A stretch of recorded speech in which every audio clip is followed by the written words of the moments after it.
Welcome to Spread the Word! Cheers! Ding, ding, ding. So we are here at Jackrabbit Filly with the lovely Corrie. Hello. Go ahead, Corrie.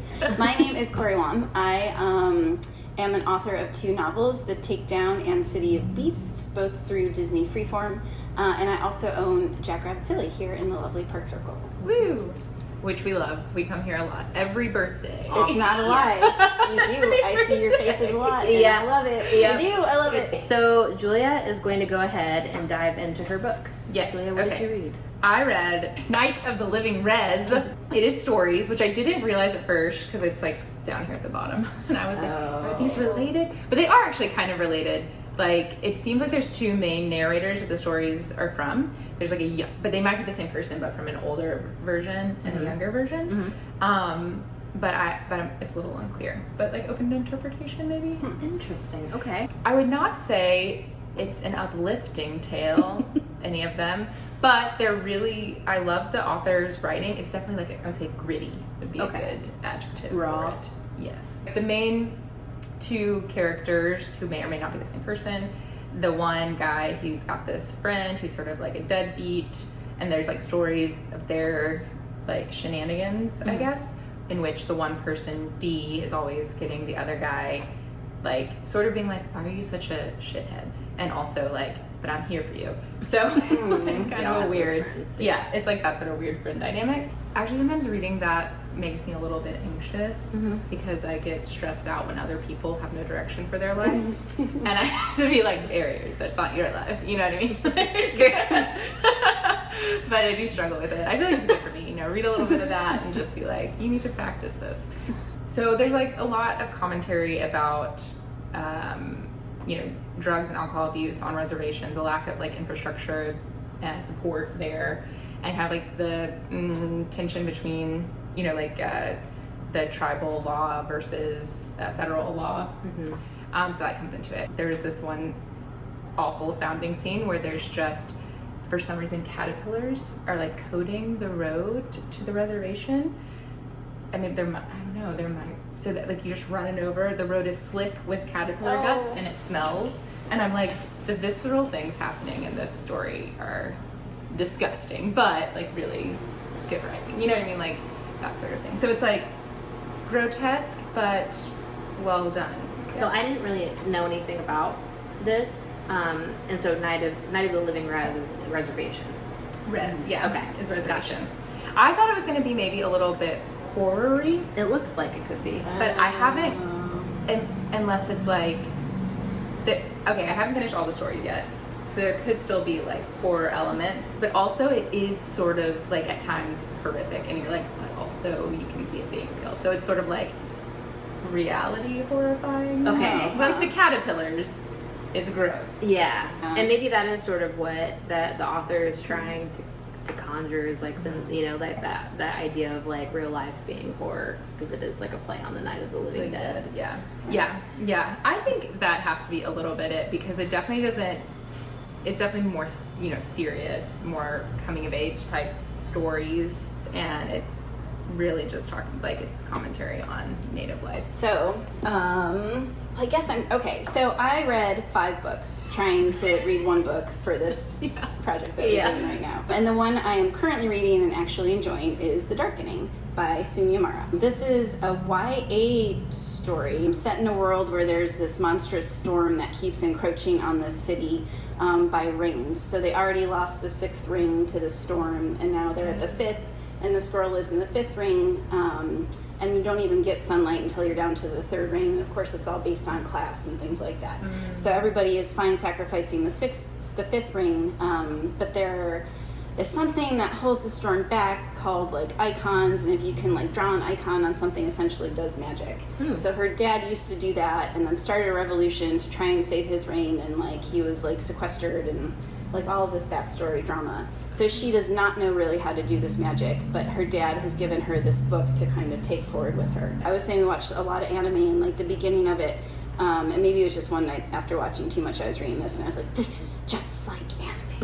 So there's like a group of people that do know how to do these icons. Yes, but they don't didn't teach it to everybody. the people in the lower rings. Right, because and that's I think what her Because dad they was need saying to was like, sacrifice the other rings if they have to. well, I don't really know. You don't know where the storm started, and then it makes me think about like what else is happening in this world. But yeah, and there's creatures that live in the storms, and if you touch the storm or the storm, like it sort of like ebbs and flows. So if the storm touches you, you're suddenly storm touched, and you get like gold eyes that do something, or like this one girl, like she grew from a baby to like death every single day, and would wake up in the morning, like by the time she was like talking, she would be like a teenager again, but that was her storm touch thing, so people don't want to talk to them.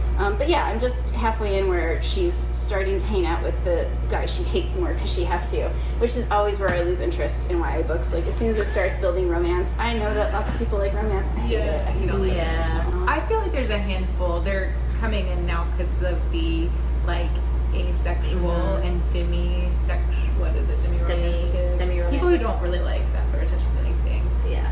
YA feels like the first audience to like actually get that. You know what I mean? Like there's way more diverse characters in YA. The teenagers are really want that, you know, and they're very much like looking for those like characters that reflect, you know, every specific sexuality, gender thing. That, you know what I mean? I was even talking to a friend, and her daughter is a teen, and she's like, she just doesn't like the romance, and she doesn't like things that are really emotional. She has a really high reading level, but a low maturity level.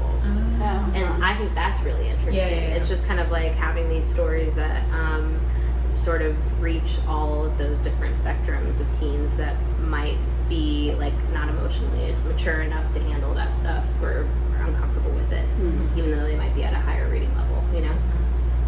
That is also hard for kids that are also like in middle school, and it's a little like parents usually are the ones that are more like, what are the ones that aren't sexy? And I'm like, well, good question. Yeah. Right. Well, it's funny because I'm trying to write a middle grade now, and it's so much more fun because you don't have that hanging over you, and it just gets to be like adventure and like lots of funny quips. Yeah. Like I love writing good quips. Yeah. So like part of it's like you got to get some plot in there. It can't just be like a Like, whole page of like dialogue. back and forth thing. Like ha zing zing. Like no.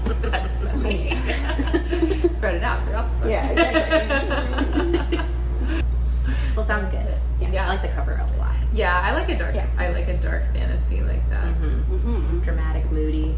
I read Venomous Lumpsucker. It's just the coolest name and also the coolest cover. That's a good cover. This looks like a blobfish mixed with a pufferfish. Yeah. But that's what this looks like. yeah. Yep. A fish only a mother could love. I started this because it was definitely a judge a book by its cover situation. I just think it's really fun. And I also really love environmental dramas of any kind. And so She likes it when the earth is punching back. yes. Yes. Yes, really give Get it. us. Yep. Get us back. Yes. Yeah. In this case, Oh boy. the earth is not winning. Oh gosh. So, So just existential crisis. yes, a little bit. Okay. So 2030s, not that far away. No, not too distant future. And we have these things called biobanks, and it's where they're keeping the information from creatures that have gone extinct. And so they keep their brain matter and their brain, like all of the information about these species in these biobanks, and they consider them not extinct because they are, you know, perpetuating. Clonable? Yeah, clonable in the future. Once everything stabilizes, they expect to bring these creatures back. Okay. So you have these biobanks, and you also have these like the industry that's called the Extinction Industry, and it's like these like mining companies that are mining for ferromanganese, which is like precious metals underneath the ocean, and they're like basically working with the biobanks and within the extinction industry to be able to mine while also ostensibly trying to protect The creatures. but they're not. They're not. Of course they're No, because it's What capitalism. mining company is protecting anything but its own interest? Right, exactly. Sorry if anyone works for a mining company out there. So our two main characters, Karen DeSaint, she is a biologist. She's releasing the venomous lumpsuckers after she studied them, and her reason for studying them is because she wanted to prove whether they were intelligent, because if they're intelligent, their protections are stronger. Yeah. So we open with her, and she's releasing them back into the wild. And then we go to this man named Mark, who is an exec in the Extinction Industry. Mark. And his scene opens with him getting like bombed basically by a tetratoma, which is like a mass of teeth and hair and skin from this giant panda that is extinct, but they like kept its like, you know, like DNA. Mm-hmm. And so protesters threw it at him. threw it like basically. Oh, no. And so it opens with him being like attacked with this, and it explodes in front of him, and he's like, "Oh, just a tetratoma from the giant panda Choo Choo that died." Yeah. Choo Choo. Yeah. What? Yeah. And you hear a lot about the extinction industry from him, and how it's super corrupt. Like there are extinction credits that the mining companies can buy to basically give them permission to mine these spaces, but the extinction credits are priced so low that of course they can buy them, and it doesn't matter. So it doesn't matter what they okay. Yeah, and you find out that he has committed some sort of financial fraud within the mining industry with these extinction credits. He ends up being very invested in the venomous lumpsucker because somehow something happens. One of the machines, even though they weren't supposed to, mine the venomous lumpsuckers habitat. So he goes to Karen and he's basically like, were you going to certify them as intelligent? And she's like, yes. And he's like, shit, well, I'm in trouble now because now I've done this whole like financial fraud around them, and now the stakes are higher because they're intelligent and we might have wiped them out. Their reasons for finding the venomous lumpsucker are very different. So she obviously wants to save them because she's formed an attachment to them. She's found out that they are intelligent, and also They are really intelligent. They are intelligent. She wasn't just making it up. She was going to like certify them as that. So there's like a scholar that apparently wrote about the lumpsuckers before Karen started studying them, and she was dismissed because for being absurd. And it was because she made this comparison with the lumpsuckers with the Korean gang Kung Pai. Apparently they would like be hired in sort of a vassal type dynamic by the Yakuza, the Japanese gang. Carry out there. Yeah, and then the Yakuza would like basically consider them expendable and would just kill them when they wanted to. So she compared the lumpsuckers to them in that like when like they're cleaner fish, and so they like pick parasites off of other fish, and sometimes those bigger fish would turn on them and eat them. And just, you know, nature. And so she compared them to the gangs, and that like the Kung Pai, when one of their own was killed, they would all seek revenge and kill that Yakuza gang member, and that's what that turned on them, and that's what the lumpfish do. That's pretty cool. Or lumpsucker. But they also sort of decide sometimes to just let it go. So there's like, Nobody liked Eddie anyways. Yeah. Well, now I'm gonna have to read it. See? Get to This it. one might make the rounds. Yeah. Yeah. That does sound good. Yeah. Okay. Well, thank y'all for coming to spread the word at Jackrabbit Filly. Thanks for coming. Thanks for having us. Yeah, and thank you for inviting me. This was delightful. Yeah. We enjoyed it. Thank you all for tuning in. We love you. Goodbye. See you next time.